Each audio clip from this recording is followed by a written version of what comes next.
I had a conversation with Mr. Jeffrey Onyama, the Minister of Foreign Affairs, and he explained that in spite of Nigeria's economic woes, there is a lot of progress in terms of foreign direct investment.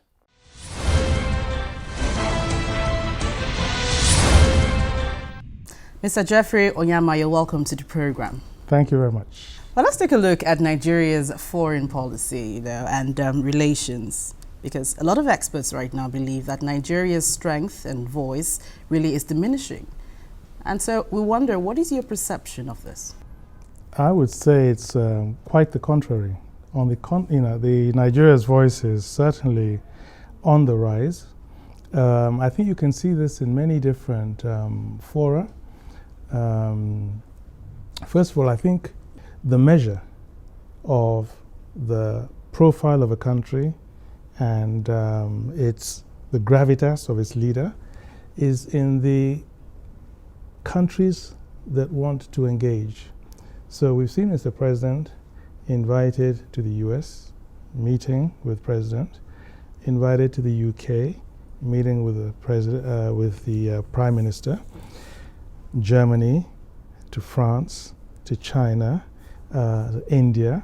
So you see the most important countries, and then meeting with the Japanese Prime Minister, clearly want to meet with the Nigerian president and engage with Nigeria. So that's one indication that the profile of the country, the strength in its voice is pretty strong. And then you look at the ECOWAS, the immediate region, and all the presidents, in the sub-region, have been engaging with him and engage with him frequently on a regular basis, and the same thing with Africa at large. Particularly in Africa, I mean, given instances where we have challenges of security, infrastructure, and then we see investors, struggling to maintain that FDIs, with Nigeria and the rest of it. Do you still think that we are still at par? Or we're still where we ought to be? We're on the rise. I think it would be fair to say that a couple of years ago, we were at a level that we shouldn't be occupying, politically. We were, I would say, shunned by a number of countries. Our relations were not that good.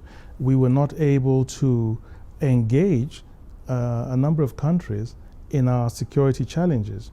And I think that was a reflection on where Nigeria was at that point in time. An example, Cameroon did not come into the multinational joint task force, but has subsequently done so.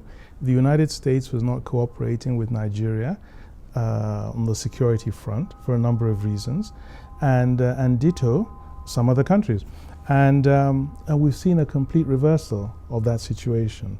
So yes, we were at a level we didn't want to be a couple of years ago, but I think that one thing you can credit Mr. President with is that he has been able to put Nigeria back, or at least towards the level where we should be.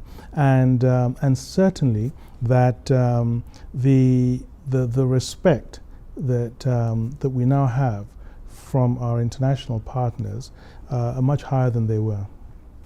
Nigeria right now is involved in several binational commissions. Also, we have signed bilateral agreements, MOUs, for instance, with countries like US, Germany, and the rest of it. Right now, do you think these things are helping in any way a local challenge? Yes, no, they are. They absolutely are. Because what those are doing are really putting in place enabling environments, these binational commissions. We have been hearing of enabling environments for a long time now. Well, the environment was not too enabled 2 years back. I mean, the environment was anything but enabled 2 years back. We had a security situation where, Nigerian territory was in the hands of insurgents. We had, of course, the downward spiral of the, of oil prices, and we heard all kinds of stories on the governance side. I mean, you had your governor of the central bank, raising the alarm about sums of money, enormous sums of money that have been, diverted or missing and so forth. So, so the environment was not very enabled and needs enabling and needed enabling, and that's what we're trying to do now. And these are building blocks. You have to, because it's all about perception and confidence. When you're dealing with the international community, they have to have confidence in you, confidence to come in and invest, confidence to engage with you. Then they also have to have respect for you. And so when I say building blocks, these are the kinds of contacts that you need to engage in to build that confidence in your international partners. And that's what we've been doing, and we can see the results.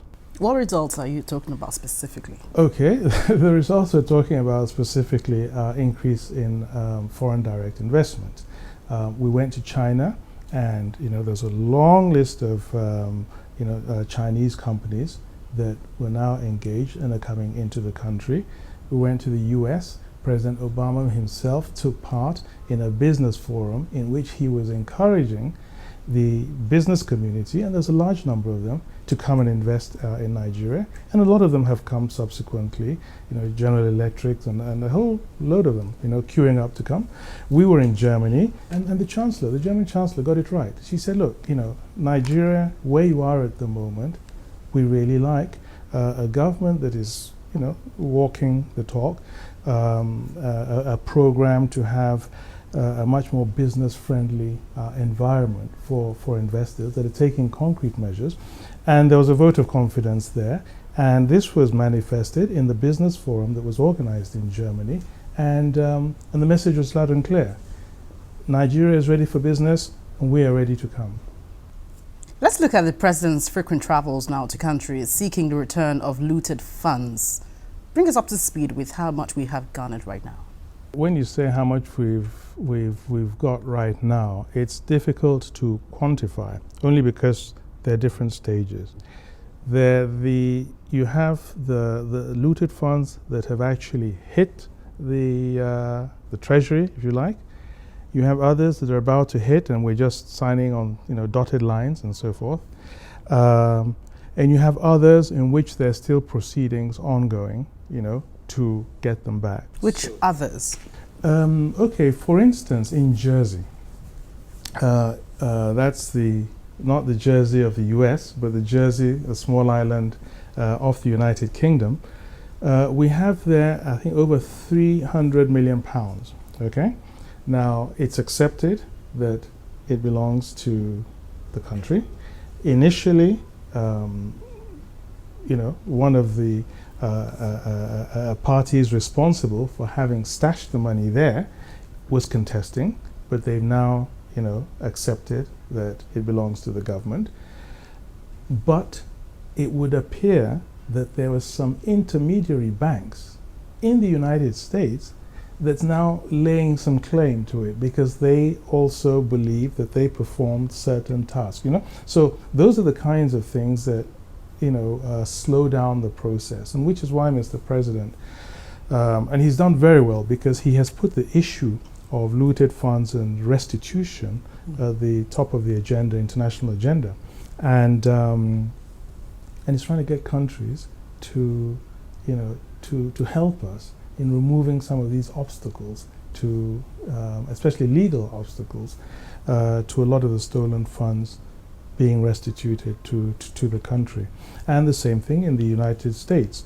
There's, I think, about 300 million there as well, dollars. And, a Nigerian lawyer residing there was claiming some of the money as payment for work he had done.